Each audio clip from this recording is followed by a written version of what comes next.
United States is not looking at sanctioning India over its oil purchase from Russia. This is what the U.S. Assistant Secretary of State for European and Eurasian Affairs has confirmed. Now, the relationship with India is most consequential, and while the policy approach of the U.S. and India may differ, both share a commitment to uphold the order based on international rules and have respect for territorial integrity, is what she has said. The U.S. Assistant Secretary of State for Energy Resources added that the U.S. was comfortable with India's approach on Russian oil purchase, but we value the dialogue that we continue to have on the issue, is what they added. He also mentioned how energy security was invariably part of most bilateral discussions lately. For the latest, let's go across to my colleague Maha, who joins us live at the moment. Maha, the U.S. is not looking at sanctioning India over its oil purchase from Russia?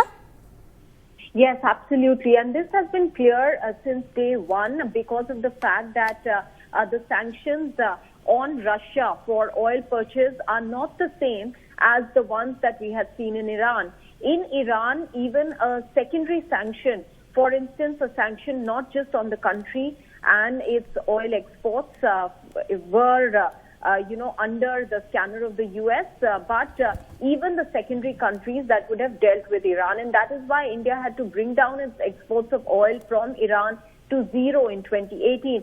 But similar sanctions were not imposed as far as Russia is concerned.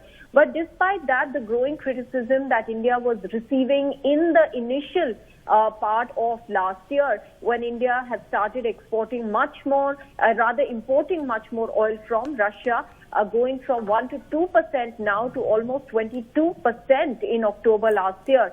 That saw some criticism from the European countries. But as far as the U.S. was concerned, it was quiet on this aspect after making some initial noise.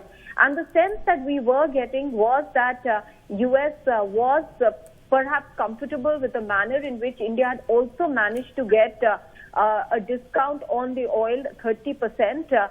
Discount is what India was receiving from Russia for the oil imports.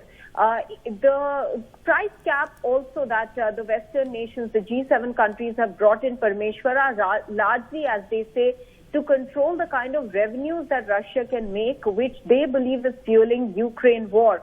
So although this has been clear for a very long time that no sanctions will be placed on India for its purchase of oil, but this is for the first time that officially on record, U.S. officials have underlined that they are neither looking at sanctions, and the other more important factor here is the use of the word comfortable. One of the senior U.S. officials, the Assistant Secretary for Energy, Jeffrey Pyatt, in fact, said that the U.S. is comfortable with India's approach that it is taking at the moment in purchasing Russian oil. In fact, he said that countries like India, which are not on board the price capping, can actually use it to negotiate better prices for themselves. So this is an opportunity in that sense for India. And as Karen Donfried said, she mentioned that the policy approach may be different for both countries, but the underlying factor is that both sides look at safeguarding territorial integrity, or rather respecting territorial integrity and sovereignty and a rules-based order in the same perspective.